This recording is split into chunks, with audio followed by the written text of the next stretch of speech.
ये है pocket FM और आप सुन रहे हैं योगेश माली द्वारा लिखित टाइम मशीन, जिसे आवाज दी है नीलकमल ने। तो चलिए कहानी को आगे बढ़ाते हैं। वो सुंदर लड़की जैसे ही मुझे आगे का रास्ता बताने लगी, अचानक उसकी नजर मेरी अंगूठी पर पड़ी। उसने उस अंगूठी को देखते ही मेरे चेहरे की तरफ देखा और झट से मुझसे दूर जाकर खड़ी हो गई। उसने जोर से चिल्लाकर कहा, दुष्ट पापी, तेरी इतनी हिम्मत कि तू भेष बदल कर यहां तक पहुंच गया। मैं तुझे पहचान गई हूं, अब तू यहां से जीवित नहीं जा सकता। तूने मुझसे कहा कि तू उस सुंदरी को आजाद कराने आया है, पर इस तरह छल से आगे नहीं बढ़ सकता तू। मैंने आश्चर्य से उसे देखते हुए कहा, ये क्या हो गया तुम्हें? कौन सा शैतान घुस गया तुम्हारे अंदर? उसने कहा, शैतान तो तू है और मैं उस सुंदरी को तुझसे बचाना चाहती हूं। मैंने कहा, मुझसे बचाना चाहती हो? अरे मैं उसे यहां आजाद कराने आया हूं। उसने कहा, कैद करने वाले के मुंह से आजाद शब्द अच्छा नहीं लगता। मैंने झल्ला कर कहा, मैंने उसे कब कैद किया?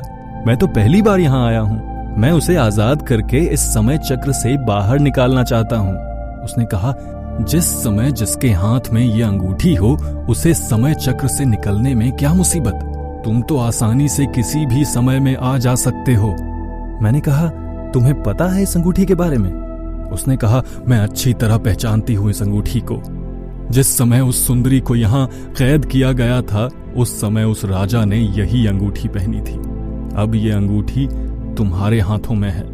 मैंने कहा, मानता हूं ये अंगूठी मेरे हाथों में है, पर ये मेरी नहीं है। इस अंगूठी को मैंने हासिल किया है। उसने कहा, जिस व्यक्ति के हाथों में ये अंगूठी होगी वो सर्वशक्तिमान होगा। इस अंगूठी को उस राजा ने यहीं से प्राप्त किया था। तुम अब आगे बढ़ो, तुम्हें कोई कुछ नहीं कर सकता। बस आगे आने वाली मुसीबतों से सावधान रहना। मैंने कहा, मुझे ये तो बताओ कि सुंदरी को रखा कहाँ गया है? उसने कहा, देखो इस बगीचे को पार करते ही तुम्हारा सामना एक विशाल नाग से होगा, पर यदि तुम उसके माथे पर रखे हीरे को प्राप्त कर लेते हो तो वो नाग तुम्हारा गुलाम बन जाएगा। उस हीरे को प्राप्त करने वाला मायावी शक्तियों से महारत हासिल कर लेगा। वो इच्छा अनुसार अपना रूप बदल सकेगा। ठीक उसके आगे बढ़ने पर दैत्याकार वानर से तुम्हारी मुलाकात होगी। यदि तुम उसे हराकर उसके गले से उसकी माला ले लेते हो तो तुम्हारे पास अपार बल होगा। फिर उसी बल की सहायता से तुम्हें वहां पर स्थित चट्टान को हटाना होगा। उस चट्टान के पीछे सुंदरी को एक बक्से में निद्रा अवस्था में रखा गया है। जैसे ही उस सुंदरी के माथे पर यह अंगूठी रखोगे वो उठ जाएगी। मैंने कहा, शुक्रिया, आपने मुझे सुंदरी तक पहुंचने का मार्ग बताया।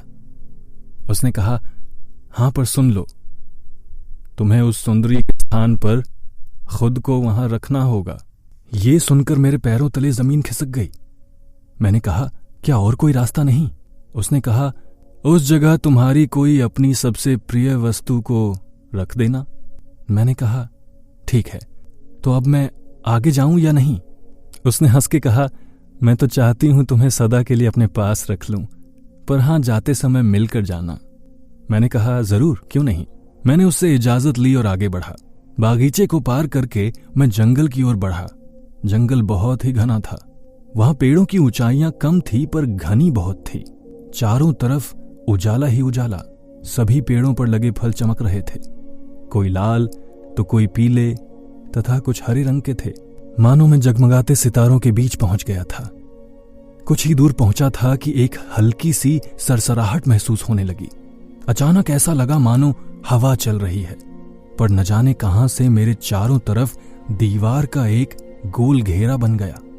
मैंने देखा कि दीवार खिसकती चली जा रही है। मैंने जैसे ही ऊपर देखा मेरे रोंगटे खड़े हो गए। एक विशाल नाग फन फैलाए मुझे ऊपर से देख रहा था। मैं कहीं भाग भी नहीं सकता था, क्योंकि मेरे चारों तरफ जो गोलाकार दीवार थी वो उसका शरीर था। उसने मुझे अपने शरीर से ही घेर रखा था और सीधे सीधे निगल लेना चाहता था। जैसे उसने मुंह खोलकर मेरी ओर झपटा मारा, मैंने तुरंत ही अपना सरिया उसके मुंह में घुसा दिया और एक तरफ हो गया। वो सरिया उसके मुंह से जबड़ों को चीरता हुआ बाहर निकल गया। वो दर्द से तिलमिला उठा और उसने मुंह जमीन पर दे मारा। मैंने झट से उसके माथे पर लगे छोटे से हीरे को खींचकर निकाल लिया। उस हीरे को मैंने जैसे ही अपनी अंगूठी पर रखा, वैसे ही वो हीरा उस अंगूठी में समा गया। मैं उस नाग के पास गया और उसके जबड़े से अपना सरिया निकाला। वो दर्द से तड़प उठा। ये देखकर मेरा दिल भी पसीज गया। मैंने जैसे ही उसके जख्म को छूना चाहा, वैसे ही मेरी अंगूठी से निकला प्रकाश उसके जख्मों पर पड़ने लगा और उसके जख्म पल भर में ही भर गए। वो नाग पुनः पहले की तरह तन के खड़ा हो गया। नाग ने मुझे गौर से देखा और अपने फन को नीचे झुका लिया। मैं उसका इशारा समझ गया और उसके फन पर चढ़ गया। उसने मुझे अपने पर बिठा लिया और एक दिशा में तेज गति से बढ़ने लगा। जंगल पार कर जैसे ही वो एक मैदान में आया, उसने अपने फन को जमीन की ओर झुकाया। मैं उसके फन से उतरकर जमीन पर आ गया। मेरे जमीन पर उतरते ही वो जंगल की ओर वापस लौट गया। मेरे सामने एक बड़ा सा मैदान था, पीछे एक जंगल जहां से मैं अभी आया था। मैंने देखा मैदान के बीचों बीच कुछ काला सा चट्टान की तरह नजर आ रहा था। मैं उसी ओर चल दिया। कुछ ही देर बाद जैसे ही मैं उस चट्टान के पास पहुंचा तो मैंने देखा वो चट्टान हिल रही है। मैं थोड़ा सा और पास गया तो वो चट्टान नहीं बल्कि एक बड़ा सा काला बंदर था, अर्थात एक गोरिल्ला। मैंने पहली बार इतना बड़ा गोरिल्ला देखा था। ठीक उसके पीछे ही वो चट्टान थी। उस लड़की ने कहा था कि एक बड़े से बंदर को हराना होगा, पर यह नहीं कहा था कि वो बड़ा सा गोरिल्ला होगा। इसके एक हाथ में 10 हाथियों का बल होगा। इसे कैसे हराऊंगा मैं? मुझे एक कहावत याद आई, शक्ति से युक्ति श्रेष्ठ होती है। गोरिल्ला ने जैसे ही मुझे देखा जोर से चिल्लाया और अपने हाथों को अपने सीने पर मारकर मुझे ललकारने लगा। मेरे पास भी अब उस नाग से प्राप्त किए हुए हीरे की शक्ति थी। मैंने झट से अपने को एक बंदर के रूप में बदल लिया। उस गोरिल्ला ने जैसे ही मुझ पर हमला किया, मैं दूर उछलकर चला गया। वो मेरे पीछे दौड़ा। मैं भी छलांग लगाकर मैदान में उसे गोल गोल दौड़ाने लगा। मैं उसे बहुत देर तक दौड़ाता रहा। मैं भी पूरी जान लगाकर दौड़ता रहा।